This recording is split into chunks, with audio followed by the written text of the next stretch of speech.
পাতেনে কালানা দিনুনে কালান আগতে ঠিকে আছিল না সৰু পৰা নাই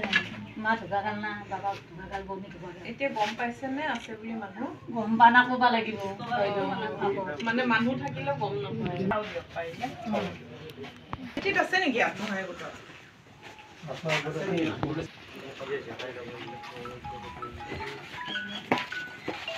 বহুকেইটা কাৰ্যসূচী লোৱা হৈছিলে এই অঞ্চলত যথেষ্ট সমস্যা আছে আৰু মাজে সময়ে মানে যেতিয়া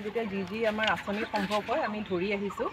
আৰু যোৱা 1.5 বছৰৰ পৰা দেখা গৈছে প্ৰায়ে ৰাইজসকল মোৰ তাত আহি থাকে বিভিন্ন কথা লৈ পেলাই কেতিয়াবা ৰাস্তাৰ সমস্যা হয় কেতিয়াবা যিহেতু জেগা হয় পানীৰ ৱাটাৰ লগিঙৰ ইছ্যু হয় আৰু সভাঘৰ বা এনেধৰণৰ কমিউনিটি স্পেচেছ ইয়াতে নাই তো সেই মৰ্মে আজি বহুকেইটা কাৰ্যসূচী হাতত লোৱা হৈছিলে প্ৰথম যিটো কথা মই ক'ব বিচাৰোঁ সেইটো হৈছে যে যিহেতু এই অঞ্চলত গাখীৰ প্ৰডাকশ্যন ভাল হয় ডেইৰীৰ ভাল স্ক'প এটা আছে তে আমি এটা ডেইৰী ডেভেলপমেণ্টৰ অধীনত নাবাৰ্ডৰ অধীনত ডেইৰী ডেভেলপমেণ্ট ক্লাষ্টাৰ এটা আমি কৰিছোঁ প্ৰায় 40 লাখ টকাৰে এইটো কৰা হৈছে আৰু যথেষ্টখিনি কষ্ট কৰি এইটোৰ এপ্ৰুভেল অনা হৈছিলে আৰু এতিয়া মানে কেপাচিটি বিল্ডিং হওক এক্সপ'জাৰ ভিজিট হওক যাতে এটা পৰিকল্পিতভাৱে আমাৰ এই অঞ্চলৰ যিখিনি ডেইৰী ফাৰ্মাৰ্ছ আছে যে গাখীৰ প্ৰডাকশ্যন কৰিলে গাখীৰৰ লগতে পনীৰ হওক দৈ হওক সেই প্ৰডাকশ্যনখিনিৰ বাবে আমাৰ সেই স্কিমটো আজি মুকলি কৰা হৈছে লগতে আমাৰ ইয়াতে এতিয়া আমি গধীৰ মন্দিৰৰ প্ৰাংগণত আছোঁ ইয়াতে ষ্ট'ৰ ৰুম এটা আৰু টয়লেট ইউৰিনেল এটা কৰা হৈছে যিহেতু ৰাইজৰ দৰকাৰ আছিলে তেনেদৰে আমাৰ এটা দুখীয়া পৰিয়ালৰ কথা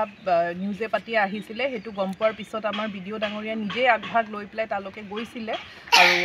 ময়ো কৈছিলোঁ যে এবাৰ আপুনি চাই লওক আৰু সেই মৰ্মে তেখেতসকলক IBSৰ আঁচনি এটা দিয়া হৈছে মই নিজেও গৈ দেখিছোঁ যে পৰিয়ালৰ 3 গৰাকী মহিলা যথেষ্টখিনি এটা মানে অৱস্থাটো মানে বহুত বেয়া হৈ আছে হেল্থৰ ক্ষেত্ৰতো মই কৈছোঁ যে অলপ চাব লাগিব তেওঁলোকক আৰু লগতে আমাৰ বাথৌ মন্দিৰ আছে ইয়াতে বড়ো গাঁও যিখিনি আছে এই থানচালি মন্দিৰ তাতে 2-3টা আঁচনি তাতেও লোৱা হৈছিলে আৰু সেইখিনিৰো আধাৰশিলা আজি কৰা হৈছে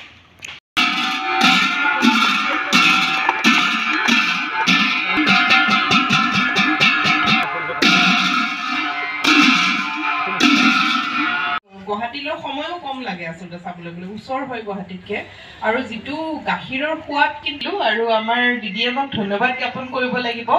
যে তেওঁ লাগি ভাগি হ'লেও প্ৰথম যিটো কিন্তু আমাৰ প্ৰত্যেকটো মাহৰ এখন মিটিং হয় সেই মিটিংখনক DDC মিটিং বুলি কয় যে এই DDC মিটিঙত আমাৰ প্ৰত্যেকটো বিভাগৰ যিজন মুৰব্বী তেওঁ থাকে আৰু